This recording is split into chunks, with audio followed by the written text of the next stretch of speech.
My self Punendu Shukla, I am from Kanpur. उसमें हम लोगों ने कहीं हद तक देखा कि ये रोबोटिक सर्जरी के द्वारा ही इस चीज़ किया और मेन निजात पा सकते हैं वो। तो और उसमें भी मेरे बच्चे का 7 हीमोग्लोबिन था जिस समय ये सर्जरी होने जा रही थी। Due to shortage loss, blood loss के कारण हम लोगों ने रोबोटिक को अडॉप्ट किया और इवन 10 दिन में मेरा बच्चा दौड़ने कूदने लगा था।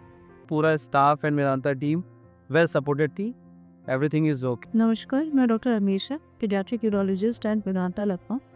यशविन जो 3 साल का लड़का हमारे पास आया था, बेसिकली उसका जो केस है वो बड़ा इंटरेस्टिंग और रेयर है हमारे लिए, इस कारण क्योंकि उसको हाइड्रोनेफ्रोसिस था डायनासाइट की, और साथ में अपर यूरेटर में भी एक स्वेलिंग जैसा था, which denote something of a mid ureteric narrowing और वाल्व और स्ट्रक्चर। ऐसे केसेस बहुत रेयरली रिपोर्टेड हैं लिटरेचर में। लगभग पूरा वर्ल्ड वाइड लिटरेचर हम लोग सर्च कर लें तो शायद ही 40 केसेस ऐसे रिपोर्टेड। बच्चा जब हमारे पास आया था, उसका प्रेजेंटेशन ऐसा था कि he was having repeated episodes of constipation, toilet training उसकी कंप्लीट नहीं थी, और इसी कारण कभी कभी वो यूरिन होल्ड करता था, जिसके कारण उसको बारी बारी से यूटीआई हो।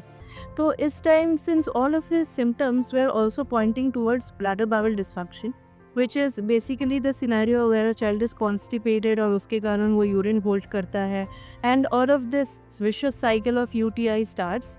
Despite following him up for 1 year after the next EC scan and the ultrasound was done, हम लोग को ये रियलाइज हुआ कि ये सिचुएशन जो है वो रिलीफ नहीं हो रही है, और उसको एक नॉन स्पेसिफिक एब्डोमिनल पेन लगा रहता था।